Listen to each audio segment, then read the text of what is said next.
Well, I've been in the Philippines for approximately 5 years, and this is the first time I've actually chose a mode of transportation via pedicab. And basically, as if you watched one of my other videos, it's a man-powered vehicle. So here we are. I'm with Alvin. Hi, Alvin. Hey. And Alvin is getting a workout. And I'm actually returning back to the scene of the accident to do a final report on that tragedy that occurred here at Diversion Road and Pangi Road.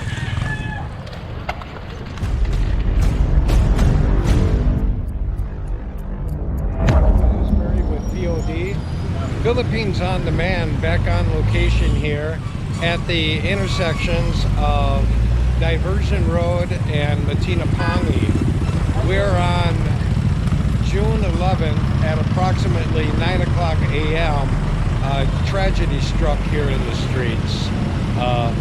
As per ABS-CBN, a very credible news source, they are reporting that the accident actually occurred around 9 o'clock a.m. There was a lot of speculation, a lot of rumors that the incident occurred at 8 o'clock a.m.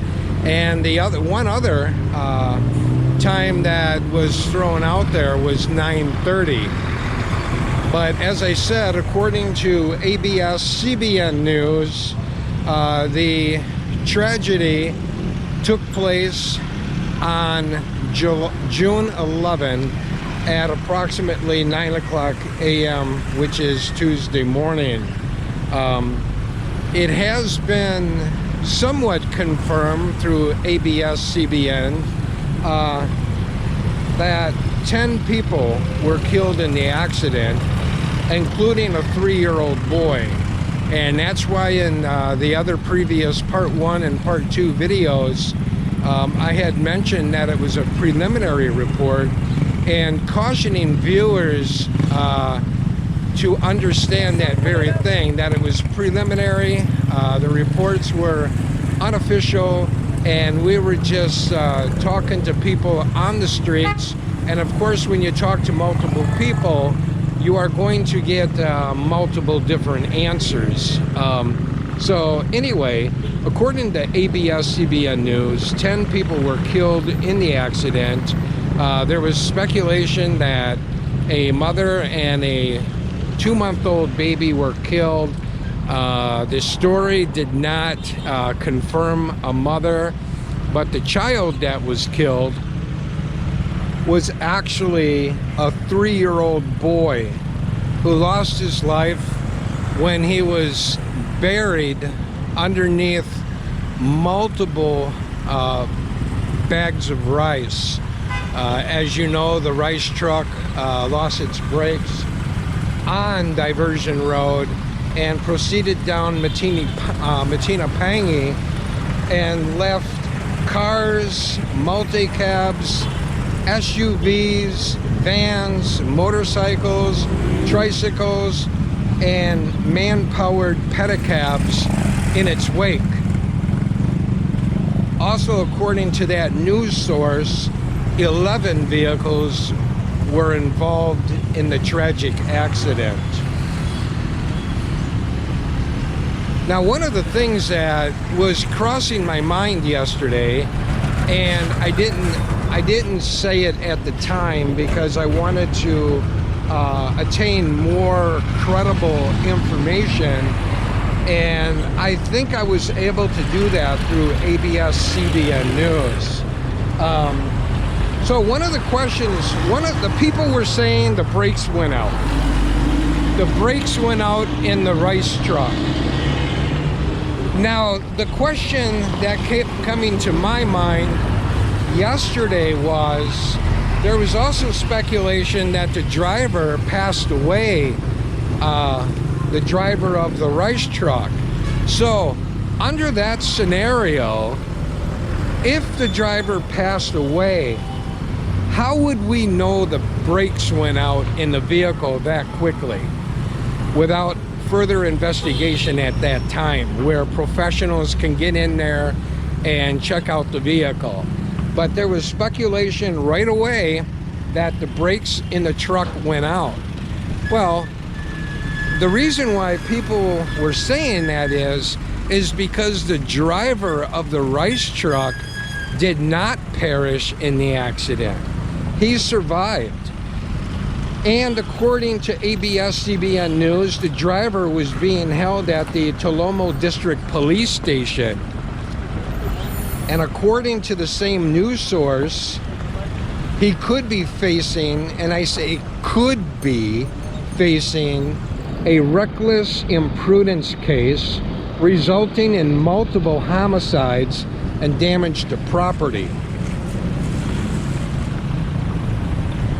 So that sheds some light on as to the speculation as to how we found out that the brakes failed in the vehicle.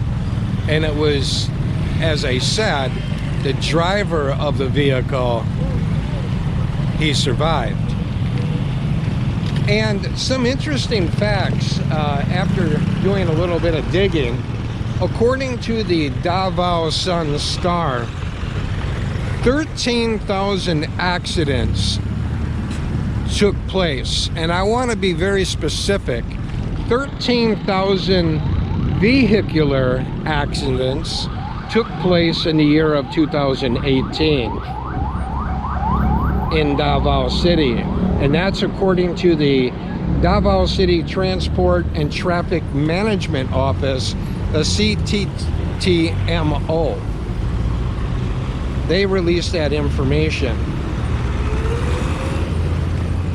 We have some sisters out here on Independence Day, holiday here in the Philippines, throwing holy water on the scene and blessing the souls of those that were injured and passed away in this tragic accident. I also want to state that they had stated that there were injured in the hospital, but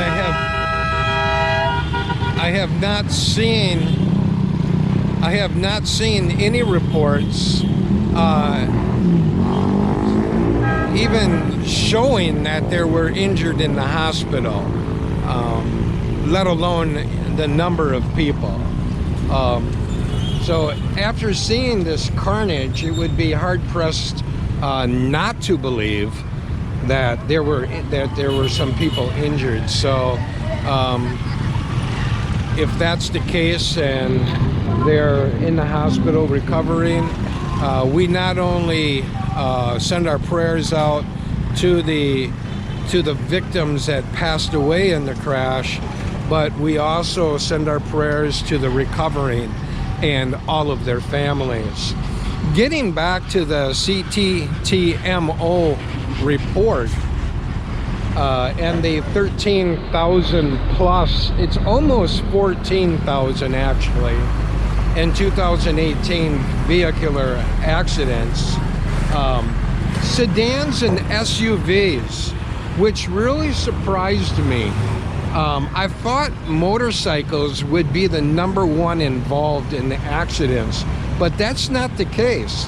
The sedan and SUVs, 4,107 incidents. Trucks were involved 2,231 times. The motorcycles, or as they're referred to here in the Philippines as single motor, they were involved 1,644 times. The jeepneys, another surprise, 804 incidents regarding the historic jeepney. Taxis, 959 vehicular accidents. And then there was in 2018, 940 pedestrians were struck by motorists. So there is some some information provided to you via the Davao Sun Star, and we'll continue to walk down and provide you a bit of an update. And I've noticed when we're on our way here that much of the vehicles were already cleared out.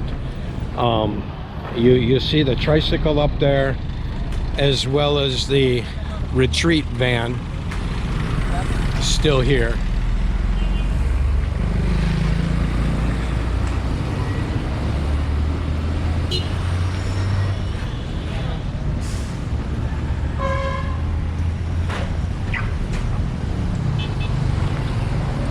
It'll take a while to do a complete investigation, and for the locals here to do their cleanup.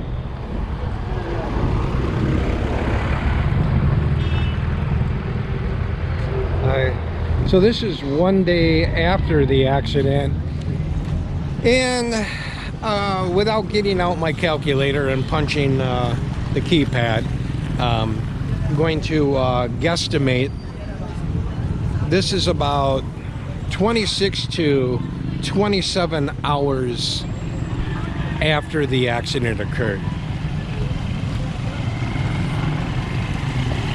Still a lot of rice in the road yet. Actually, yesterday I referred to it as looking like snow, but it actually looks more like beach sand, if you will. And I'm going to get out of the way of this vehicle.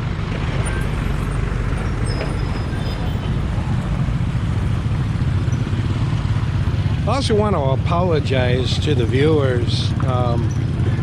This morning, Independence Day morning, I was doing some work on the computer.